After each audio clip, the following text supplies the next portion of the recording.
Hello, everyone. Thank you, welcome. Thank you for being here and having us. My name is Sally Ann Houghton. It was really close. He did really well.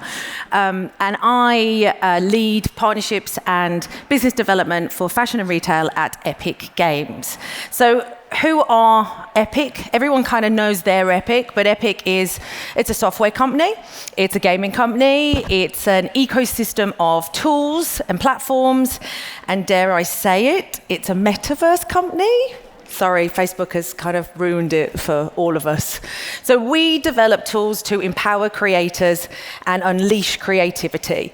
And that creativity may live in a game on a gaming platform like ours, Fortnite, where you can play shooting games, play with Lego, you can have a racing game, you can have a music experience with your friends.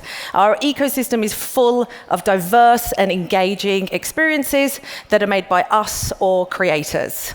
And our tools can be used to make TV, film, animation, amusement park experiences, any interactive 3D experiences.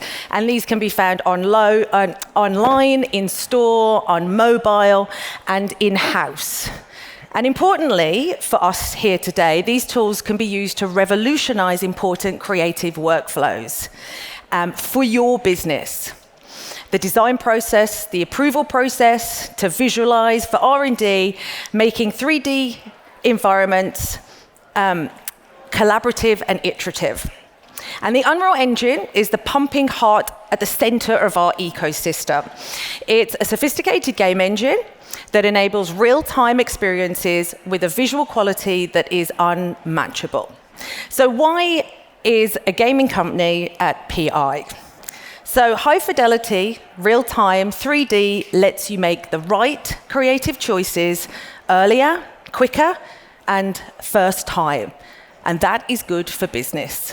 So my role is to be a conduit between Epic Games' tools and the fashion and retail space, to ensure that Epic's development of open creative tools allows and creative tools and the fashion industry's development work hand in hand, side by side, so that all the opportunities of real time can be actualized. And this is a really special time, because we're at an inflection point where technology and fashion are able to finally collide with spectacular results. Visuals, textures, simulations can be delivered at scale, but not necessarily easily, which I'm sure many of you here know and have experienced. And I'm sure many of you have been part of your internal 3D pushes, proving out 3D, showing its value and its benefits.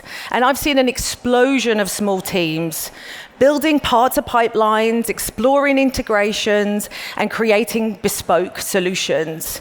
And we want to help you to continue to do this, to push the boundaries, to expand the use of 3D, and build more creative and more robust pipelines. So how are we going to do that? So no one can do it alone. We need an ecosystem of users, partners, and integrations. And only then can we scale and make 3D more accessible and accepted. And only then can we build complete and compelling real-time pipelines. So that is what we need to discuss, and that is what we are going to discuss now, today, here. So I have an incredible group of people here to join me on the panel. And I'm going to hand over to Sophia, who is going to introduce himself and the rest of the panels. And thank you very much for being here. And thank you, everyone, for being curious. And I will sit down. Sophia. Thank you, Sally Ann. Good morning, everyone. My name is Sophia Belali, and I have the privilege of facilitating this conversation that I'm sure will be extremely interesting. I am a consultant. I spent 18 years at VF Corporation. I led innovation advance, digital innovation at the group level. I'm also an educator. And I am really excited to hear what everyone will be able to share today. Shannon? Awesome. Hi, everyone. I'm Shannon Molden, Director of Digital Product Creation at Athleta under Gap Inc. brands. And I work really closely with the technical design teams, and product creation teams, as well as our vendor base to create digital workflows that replace physical samples in our design and development pipelines. Hi, I'm Holger. I have been working quite some years in automotive and aeronautics, and afterwards I joined Adidas to build the digital creation pipelines that are still existing over there today. And afterwards I started to join a company called 4D Pipeline, where I'm right now the director of client services, and we're building bespoke applications around 3D computer graphics. We're trying to support our clients with really solving the challenges at hand. And for example, we're building parts of Adidas pipelines, but we're also part of the Epic teams, and we're working closely with the Twinmotion and Datasmith teams over there. And again, our core is to really support on the technical and tricky parts of 3D and computer graphics. Over to you. Thank you, Holger.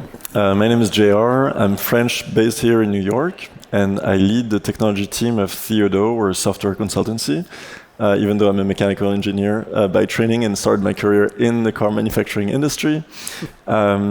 At Theodo, we spend our time building the plumbing between product creation systems, so getting data in your design application into your PLM flawlessly, so really improving operational efficiency of the teams involved in product creation, so they can really focus on using the tools they love instead of half the time inside the tool they love and half the time sending emails or doing like double or triple data entry.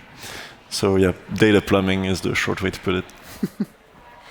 All right, love the term. You should patent that. Let's talk a little bit about the DPC journey. We have a couple of really interesting stories. Shannon, you're currently in an organization, Athleta.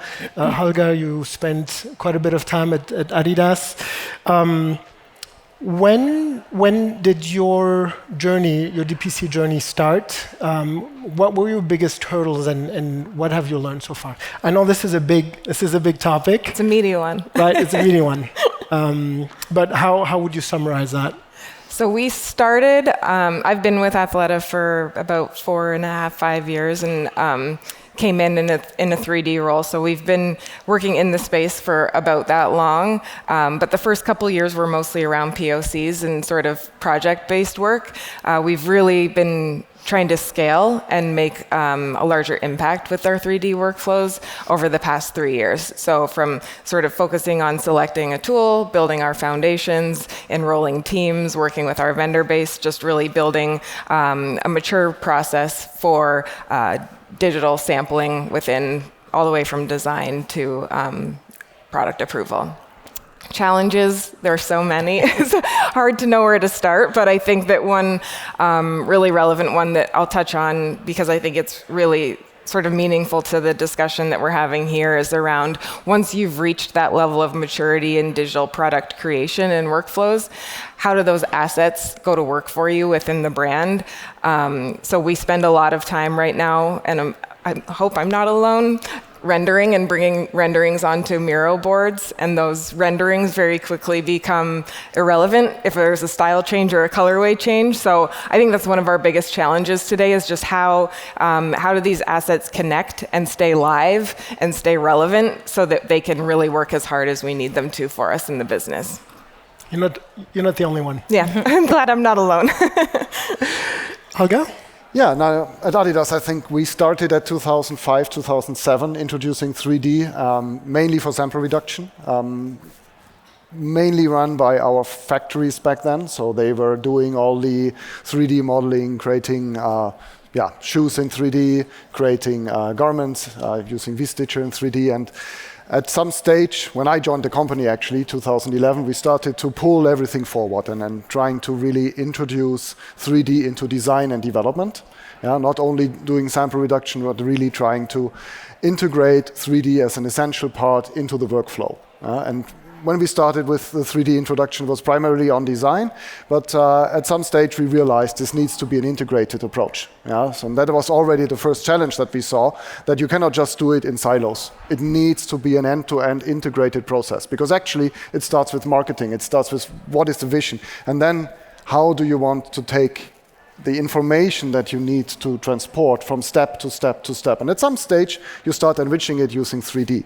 Yeah? It's not the paradigm itself to have 3D, but it needs to be also placed at the right point in time. Yeah? And that is literally what was done, was building a complete end-to-end digital creation environment that transported data and 3D assets from start into the factories, into different applications downstream, so that in sell-in, in e-com, in marketing, all those assets could be used. But the biggest challenge I saw was adoption, because the tools are, it's something different if you use a pen or if you use Illustrator and you're just using something that you have grown up with for years, rather than switching to a three-dimensional space, right? I mean, two-dimensional versus three-dimensional, it's a bit of a different paradigm, it's a different level of complexity. And just getting people trained, understanding how you can create in 3D, how you can get the same creativity in 3D, because you're more constrained.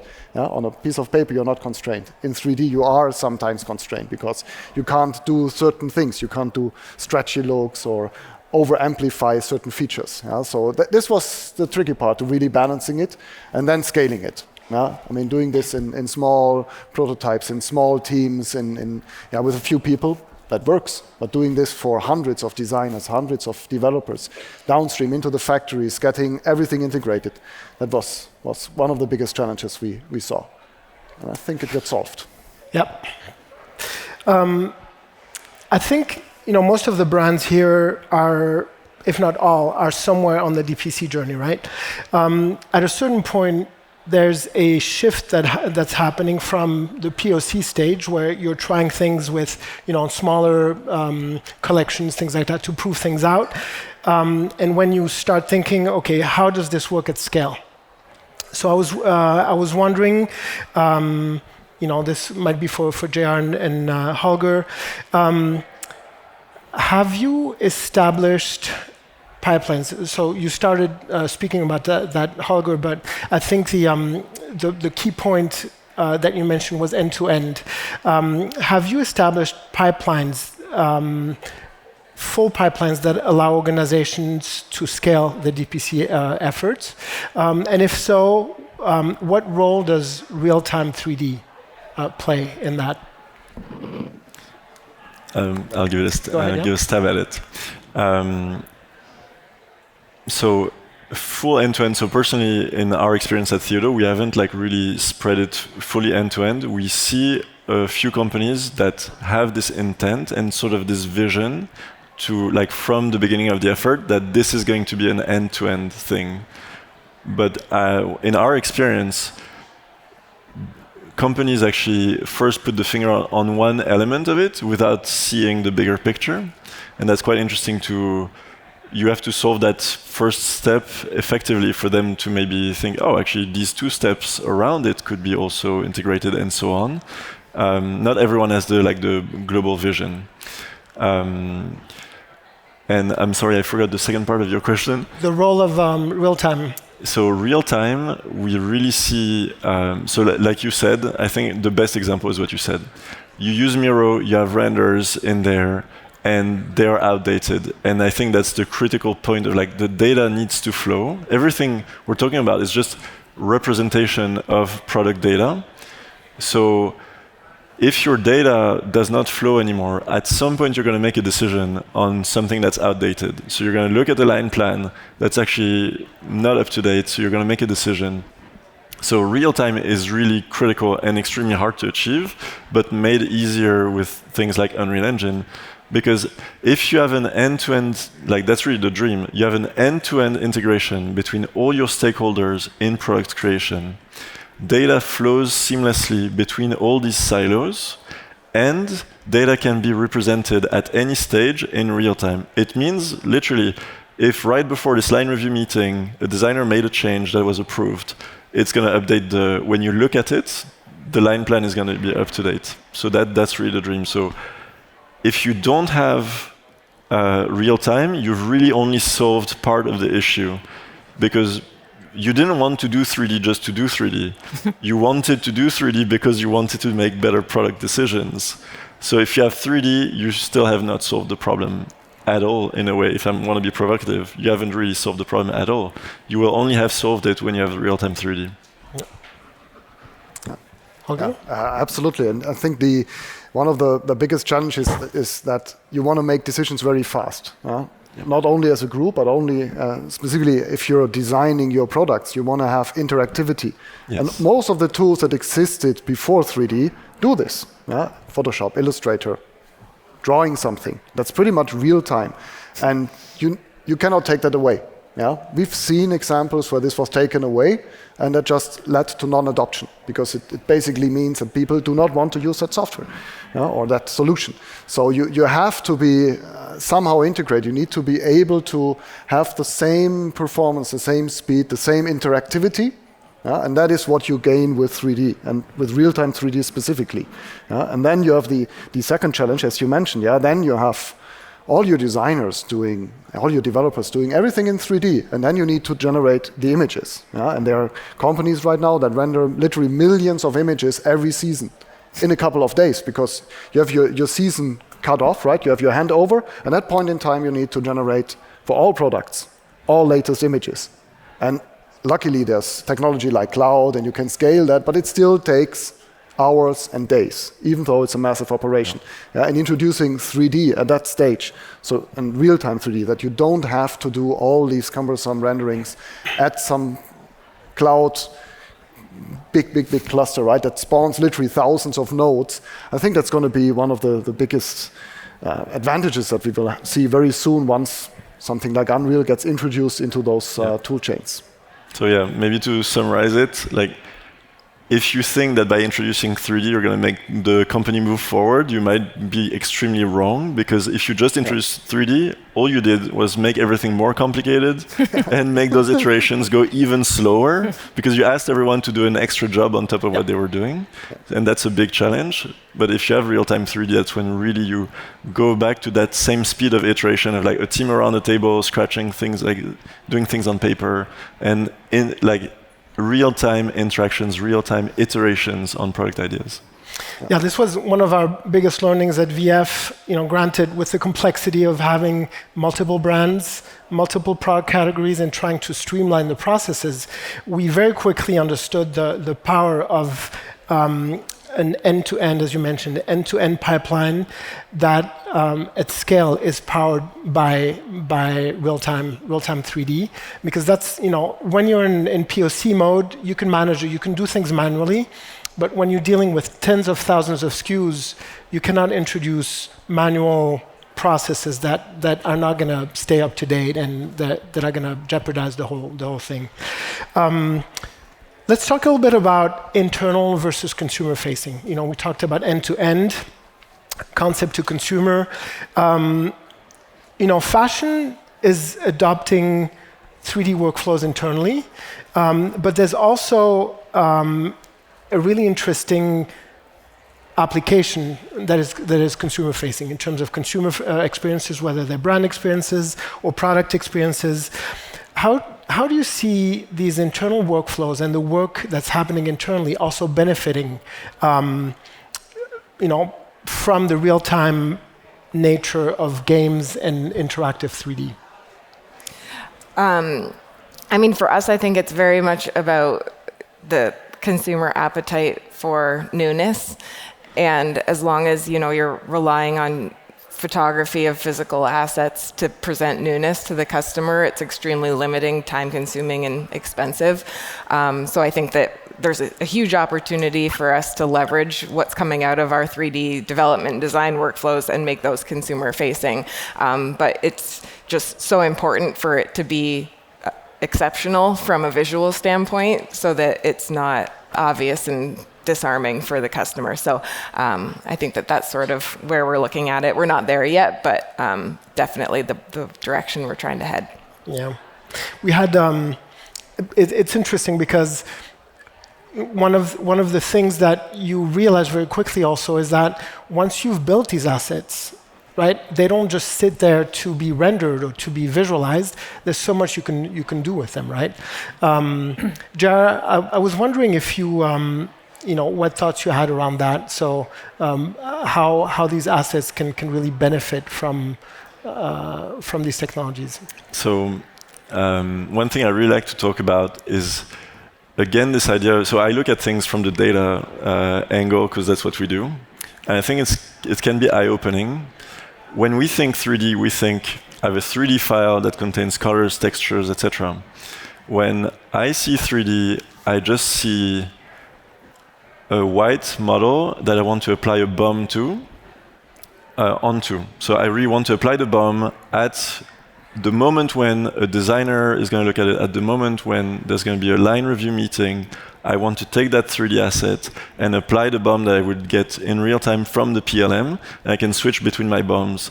So the thing we try to apply with our clients is really have this workflow where they can have one 3D asset that's the golden source of truth for what is the shape of my product, the same way they have one golden source of truth for what is the bill of materials of my product. And when you want to look at it, you look at it, you just apply the BOM to a 3D model. It's kind of the same idea of in a spreadsheet, in an Excel spreadsheet, the pivot table is one way to look at that other sheet that's full of data.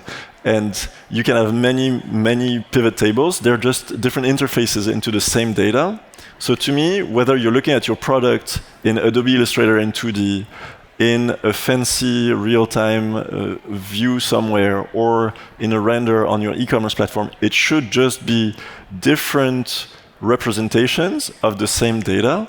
And so ideally, you get as close as possible to that real-time data. So ideally, every e-commerce website has an Unreal Engine representation of the product that's super realistic and that's up to date. Your designers that work on color and materials, they look at a real-time representation that is the combination of the geometry that may have been updated 1 minute before and the materials that maybe there's a new view scan that just came in and they just look at it in real time. So that's really the idea of separating each aspect of a product, geometry, materials, pricing, environmental impact, whatever you want. These are just data points about a product. Sounds like a dream. Love it. All right, let's talk a little bit about what next. I want to make sure we give ourselves enough time for Q&As. So the consumer expectations in today's world are changing, right? They're changing really quickly. Consumers are expecting more from the brands, more from the product, and then more from the point of view of the story and the experience around the product, right? So what is kind of the next step for an organization, a brand with an established DPC pipeline in terms of scaling these efforts and meeting the expectations of the new consumers? Shan, do you want to? Yeah, I mean, I think just like JR said, it's a matter of, being able to have one version of that asset that sort of serves all of the purposes that we're and problems that we're trying to solve for internally with 3D, but then also having that be ready and available for consumer-facing assets. Right now, with everything that we do with a digital asset, we render it at one certain resolution for Miro, and then we render it at another angle and resolution for a consumer insight test, and it's a completely different asset if it needs to go consumer-facing. So it's how do we sort of create that one ideal asset that is the living version of where that style is in its CC assortment, in its build. It's just sort of an up-to-date representation of the style so that it can be used for also consumer-facing consumption. Love it. One last question I wanted to ask. So we have very similar backgrounds, JR, Holger, and I, in that we started in the automotive world, and then we transitioned into fashion and technology, well, into technology and sometimes fashion. But I was wondering, Sayan, what can we learn from other industries? I'd say we talked about this yesterday, right? The automotive industry went through this digital transformation way before all the other industries. What can we learn from what's happened in other industries? And what is holding us back? What is holding the fashion industry back? So, first of all, we should take comfort in the fact that other industries have done this. Like it feels like, we've talked, Shannon, about the fact that, it feels like you're in the trenches. It's hard. Like newness, progression is hard. But other industries have done this. They have created end-to-end pipelines. They have fully implemented real-time product creation, and they've done it like piece by piece. And they did begin with proof of concepts, and they did then evolve those proofs of concepts. But they had to get buy-in across the company, and it took time. And I really think that it's about people, and it's about bringing 3D to the people of your company. And that cannot be asking every single person to be a 3D operative. Like we don't want that. And so I think that part of the solution is, proof of concepts, then slowly scaling, showing the value, showing the worth, proving it out across the company, piece by piece. But also, I do think that we need to start thinking about how 3D can go further and wider than the 3D department. And that comes from company-wide interface. How can we bring, most people have invested in a 3D viewer, which I think is great, and it lives on their e-commerce site. Every company should have a 3D viewer. Everyone on their desktop should have a 3D viewer, because if you're making a product and that is your work all day, every day, and it's being made in 3D, then everyone should be able to interact with it. And I think it's just thinking company-wide and thinking of how people can become invested in 3D will allow your 3D to be end-to-end and to be cross-company. I love that. This is actually a great place to stop. Understanding that, yes, technology matters, but ultimately it's about the people. That's a great message to take home. I'm looking at the timer. We're at 0 minutes. So it's a really quick question. Do we have time for one question? One question. Do we have anything on Slido? All right, we have a few hands back there.